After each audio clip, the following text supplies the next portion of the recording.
welcome. Most of this for me is madness this weekend. Friday, 8.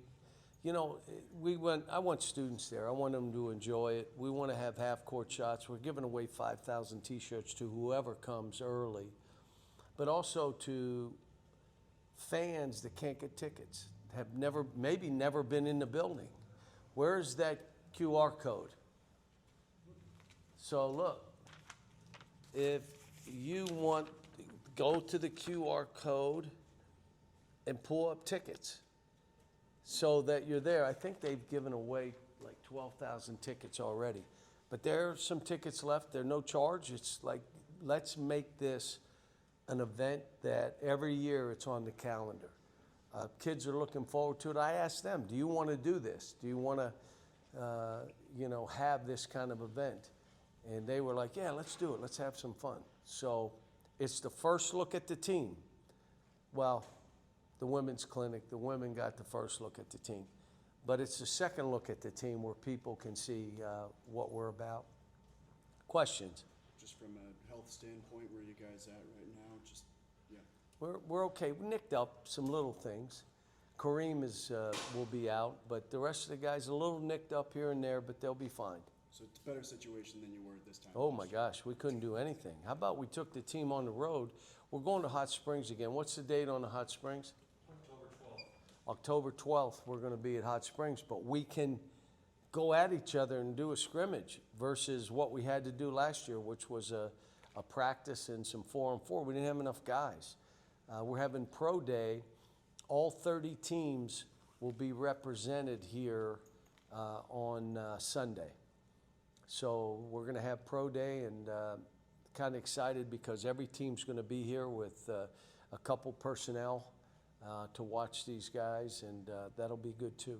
How much of a benefit have you kind of seen this year versus last, just to have a better health standpoint? Well, how about less anxiety? Because we kind of know each other a little bit, at least the 5 guys that came back, and then you add the guys to them. Less anxiety. We're like, okay, we have an idea of what we want to do. And I'm talking staff, players, everybody. Walked in, and when I said, let me see my team, there was no team. We had Lawson, who blew out his Achilles 2 days later. We had nobody, and we had to start all over. This year, we had a great summer, a great fall conditioning.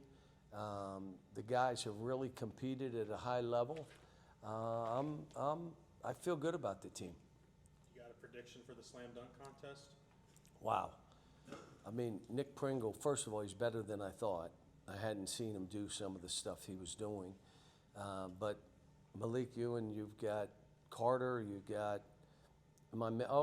Isaiah. Who else am I missing? I mean, those would be my guess. Oh, TB.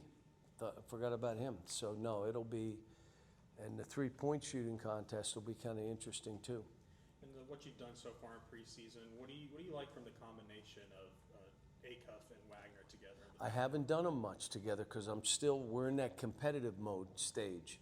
I did it one time, and it was Billy Richmond, Malik, and Jaden against those two and some bigs, and it was good.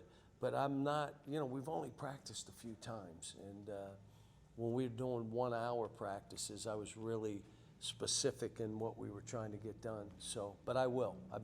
I was going to do it yesterday, and I didn't. What have you seen out of Nick Pringle to say that he's better than you thought? The things he's doing out on the floor.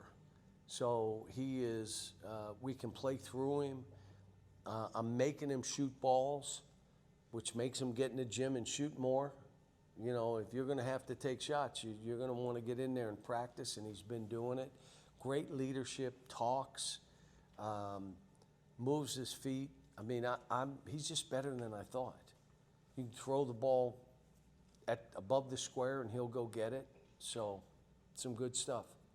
You've got so many returnees, and even the transfers you brought in are older guys. Do you still need like 1 or 2 to really step up and become, maybe a step above in that leadership role? Yeah, but let me say this: we'll still be one of the youngest teams in the league. And you're saying, geez, you got an old team. Yeah, it's the youngest in the league. It's old for us. But,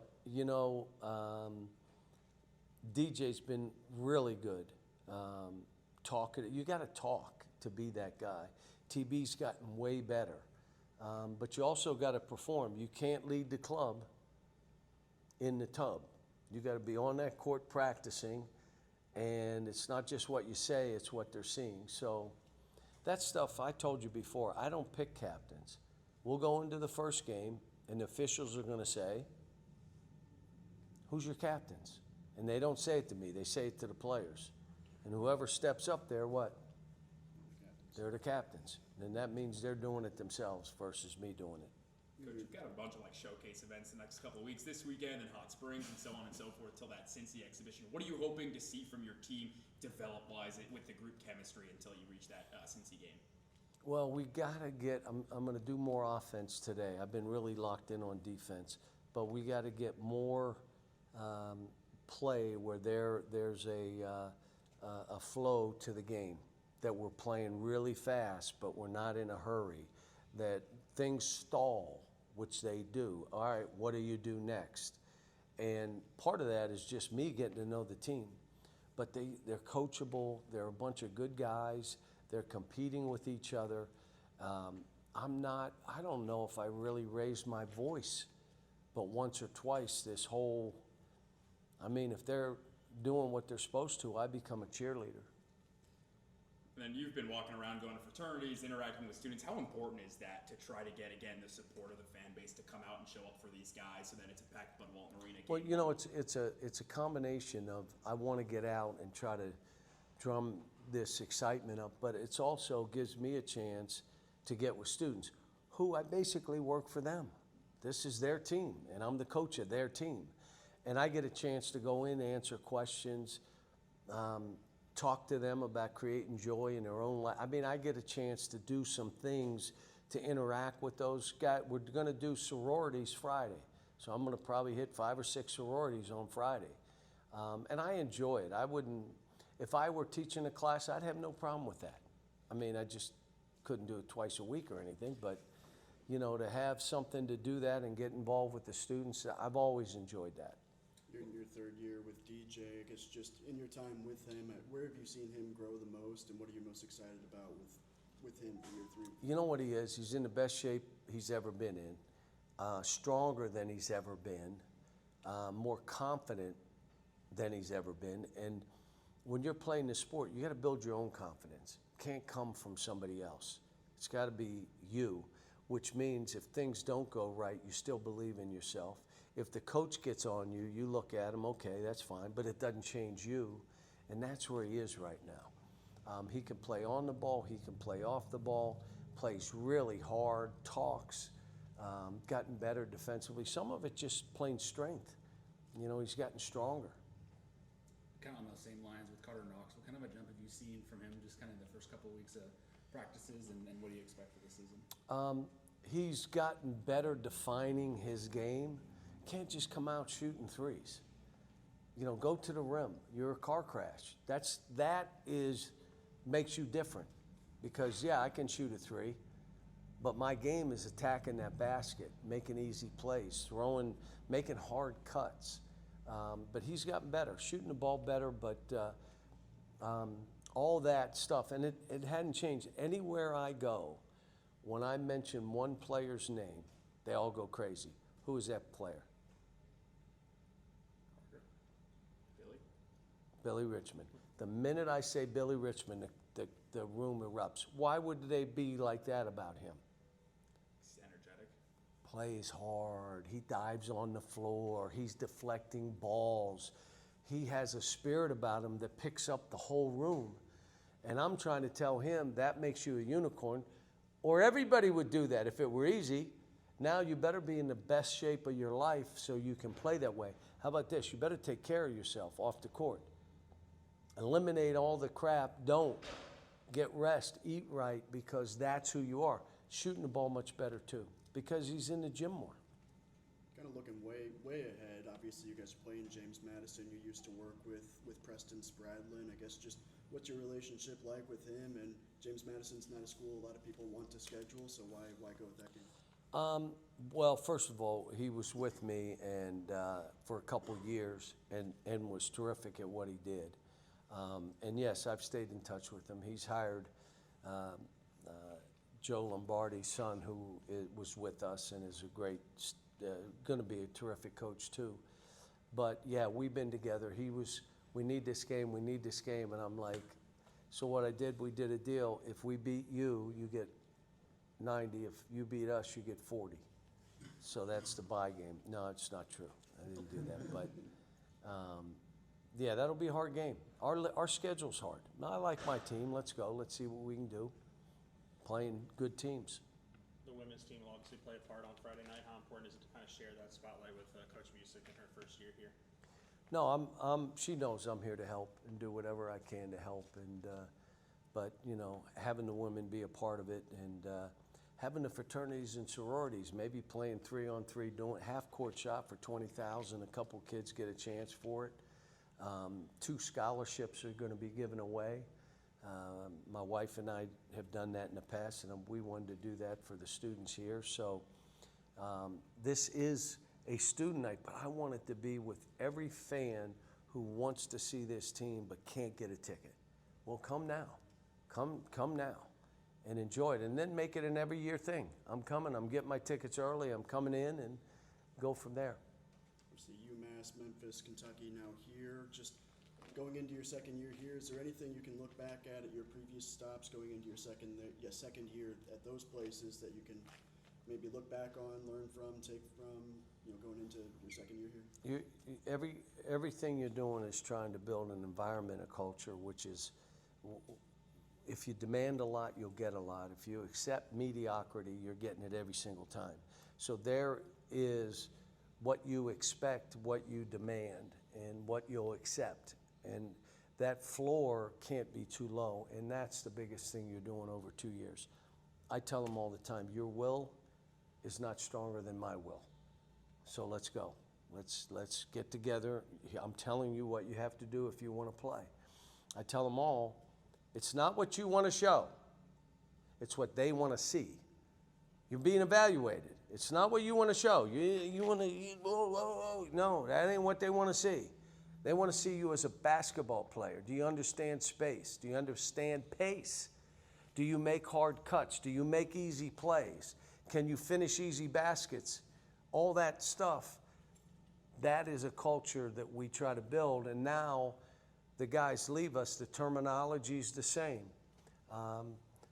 We've had 4-star, 3-star. We've had guys stay for 2 years. But at the end of the day, if you want to make it, I can't do it for you. I don't have a magic wand. But this culture and this environment can help you. You just got to understand, it'll change you, but you're not changing this culture. You won't. So, but these kids have been great. If you watch this practice, you'll see they want to be coached. They want to be told. Sometimes they need to be told they're doing really good. Other times you got to hold them accountable, hold them to a high standard. They'll know what I don't accept as you get going. Right now they're trying to figure it out. A couple times they took some really crazy shots, and I stopped practice. Tell them, DJ, you take that shot, you better make it. You make it, I'll leave you in. You miss it, you're coming out. That ain't the kind of shot we take here. So they've gotten some of that too. Injuries were a big part of your year last year, earlier in the year. Do you feel like you have enough depth this year with, DJ, Carter, somebody like that were to go down, somebody can step in? Let's hope that we're healthy. But yeah, and last year, I made this statement yesterday. Dudes, you don't want to do what we need you to do here. I ended up at the end of the year playing how many guys? 6, 7, 8. Somebody said 6. It was 7, but that 7th man, the minute he didn't get 2 rebounds, I took him out. So I was playing 6 guys. I said, I'll do it again. Some of you you'll be mad and sad, but do what we need you to do. So I've been known to play 6 guys. This is a team that should have depth. We should be able to press a little bit more, play a little faster, be more random. I think we got guys with wiggle It's hard to play random if you're really stiff as you play. They got some wiggle on some of these guys. Malik Thomas, he had one practice that was like, holy cow, because he can make shots. Making shots makes your practice look way better. So you can't have enough of those kind of guys. Speaking about your culture, I mean, just how instrumental has it been to have those returners come back? Oh yeah, yeah, and you know it was great. The 4 of them, they were coming back. You know, it was like before the season ended. Carter went through the process probably too long, but he still knew that if I'm not this, you know, I want to come back. And so we had an idea who it was because they told us right away, like, I want to come back. I need more of this. Then the freshmen are good. The 2 guys that wanted to transfer in, Nick's better than I thought. Malik Ewan, he was out for like 4 weeks with the shoulder, but he's been back. He's good. He's a good player. So, you know, we're comfortable with what this team is, and now let's get after it. Friday, let's have an unbelievable day. It starts. What time does it start? 8 p.m. Come early. There'll be things going on. Then you have the pro day, and then we go to Hot Springs. What else? There's something else we're doing. We had the women's clinic, which was unbelievable. Any women out there, you missed it. Cincinnati and Memphis. And then we have the 2 exhibition games that are going to be both really hard games. So, kind of liking where we are. Give me that QR code again. I'm going to do this one more time. This is for people that have not been able to get into games. There it is. Get your tickets. They're free. Get your tickets from there, pull them, and let's go. And now, don't say, well, I've never been able to get in the game. Coach Cal is inviting you. Thanks. Appreciate it, ladies and gentlemen.